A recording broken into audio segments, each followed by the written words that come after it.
So this is a little film for my YouTube friends. James, time flies in the shop. Hey Torinos, got a little hardware haul here.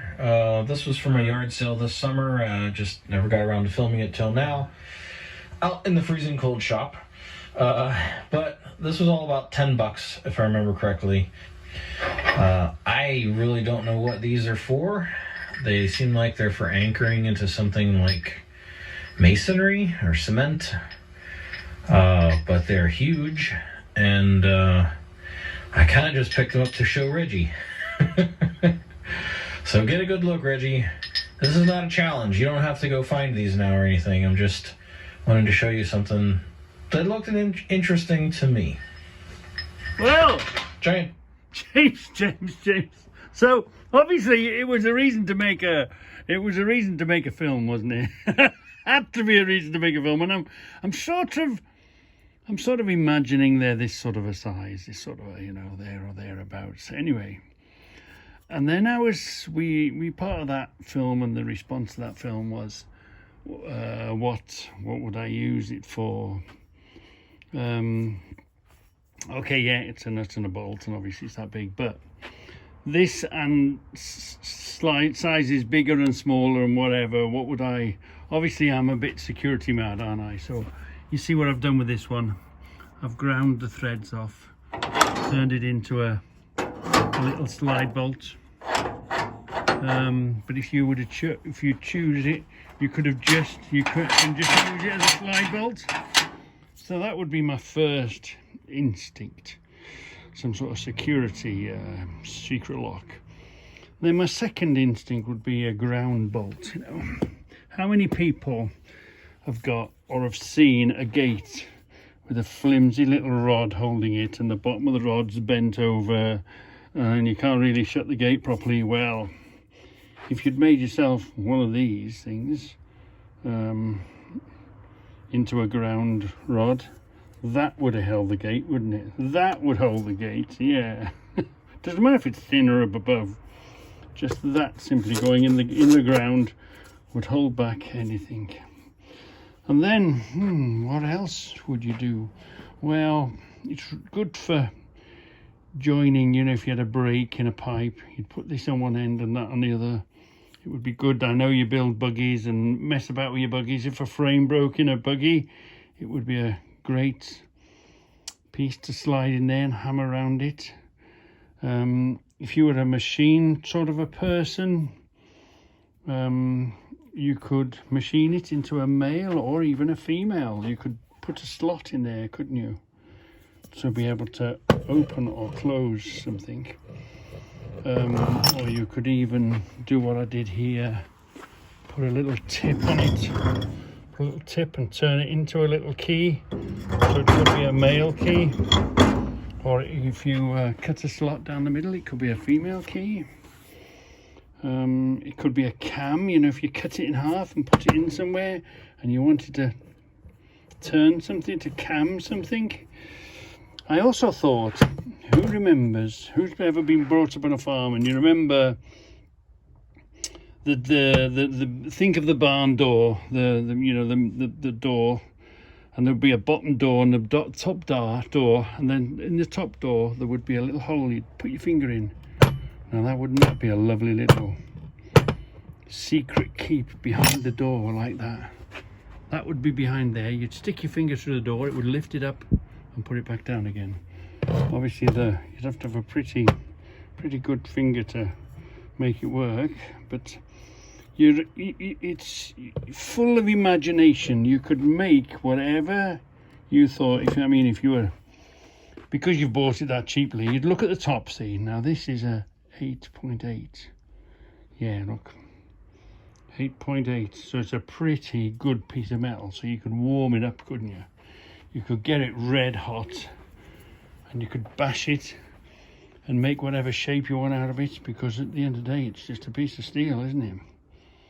So you could do that with it, couldn't you? Bash it and warm it and shape it and reshape it, or you could grind it if you wanted if you didn't have one and you wanted something to bash something with a hole or a chisel, or if you say for instance, you were a bit short of, you didn't want to go to the expense of buying a wood crate opener.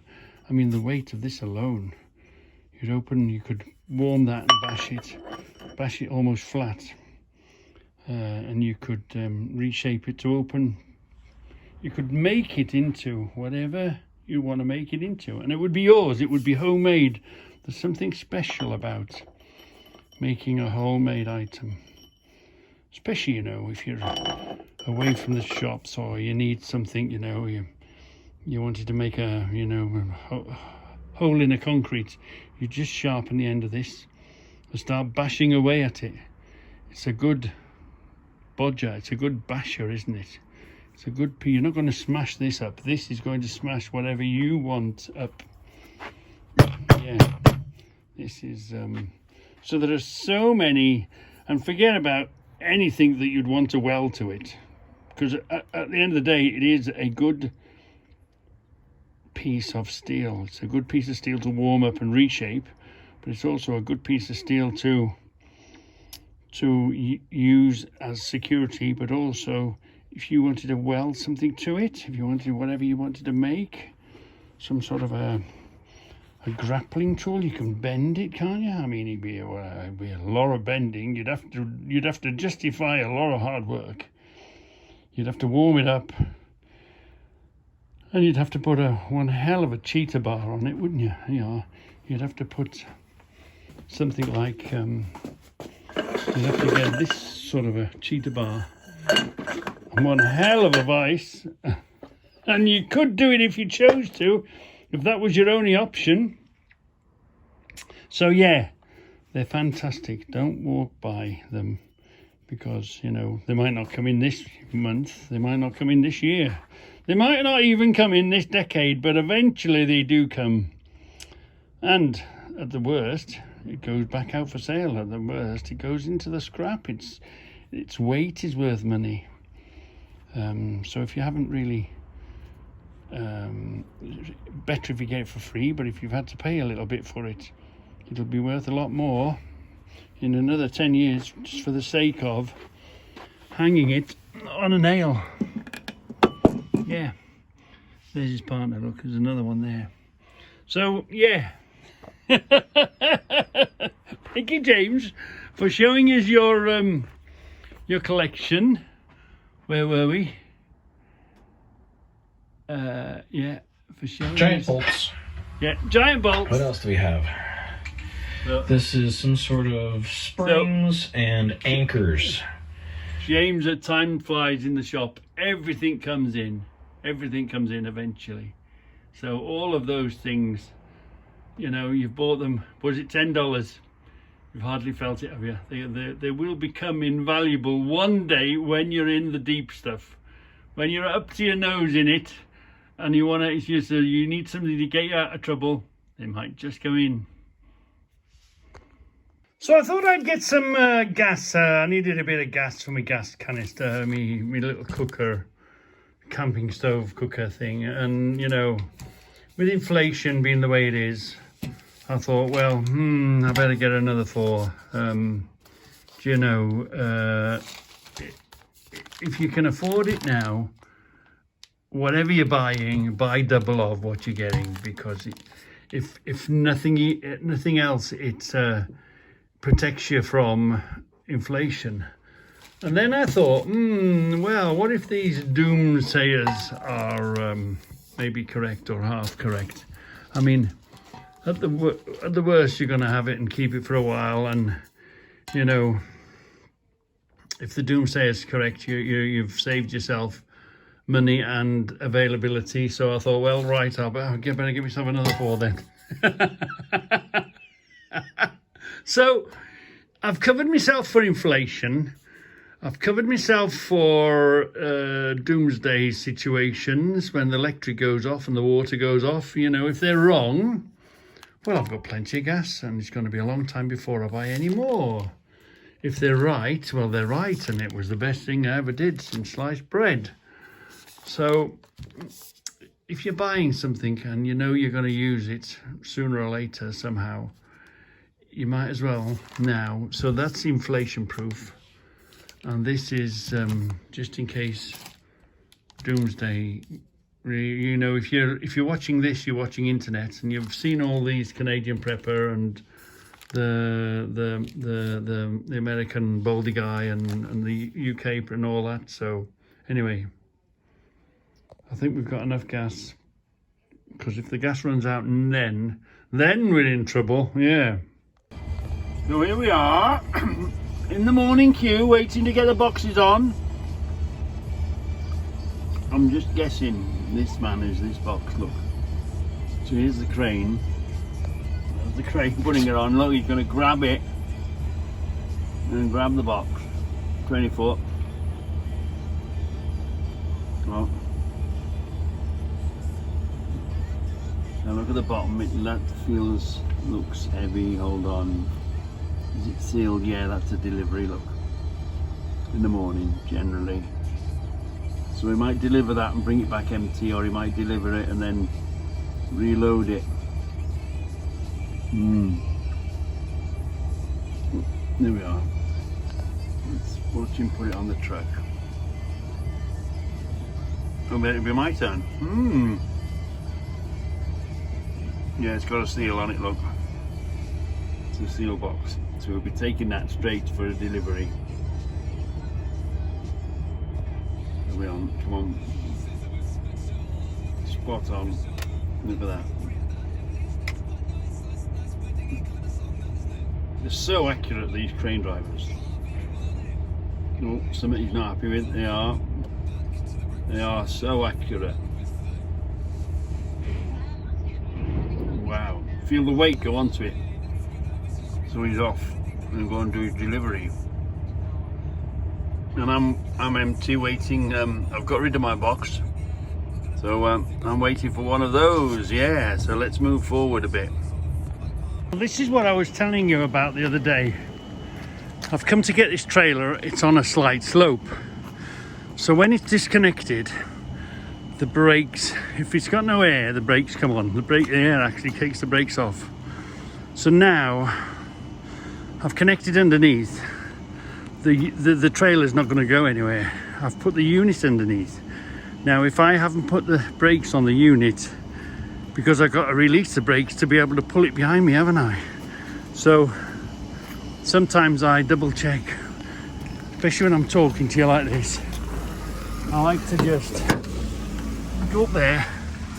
Oh yeah, the brakes on. The red light's on, yeah. The handbrake's on. So it's safe for me to release this brake, because when I give this air, all right, when I give this air,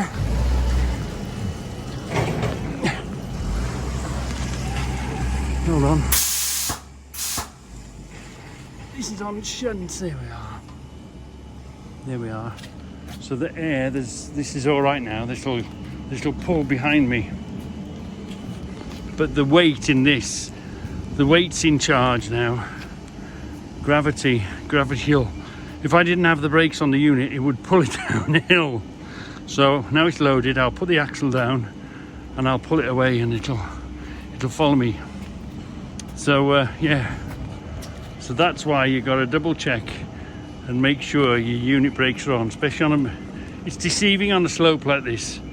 You don't think it's going to move, but boy oh boy, if it decides to move, there's nothing you can do about it. Yeah, everything came all right, no problem. Nothing moved. Well, I don't know where I am today, but it seems to be full of like track. What would you call them? Track bodies. Do you see them? There's a pair of grey ones over there. Look. These seems to be track bodies. So I'm guessing that's what's in the back of the container. I'm in a queue. I've been sent round here. Wait here and I'll come and get you, he says. So, so I'm doing as I'm told. Waiting here for him to come and get me. Well, look at this old girl. I wonder if it's the 6-cylinder one. I had one of these with 6-cylinder. Boy, oh boy, it used to drink. Wow. I wonder if he'd want to sell that. Look at that. Blimey. I had one of them many moons ago. I'll see if I can find. I think there's one picture of it somewhere. I'll see if I can find the picture. But look at that. That brings back some memories. I think I was working in Winchester. Yeah, do you know Twyford Cut, bottom of the M3 there, Winchester. I was working there at that time. So when was that done? The Winchester bypass.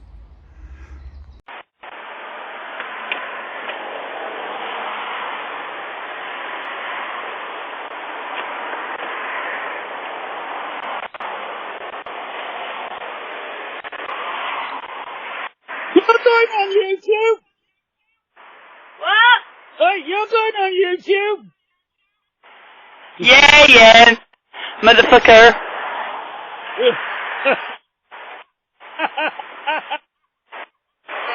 Ooh.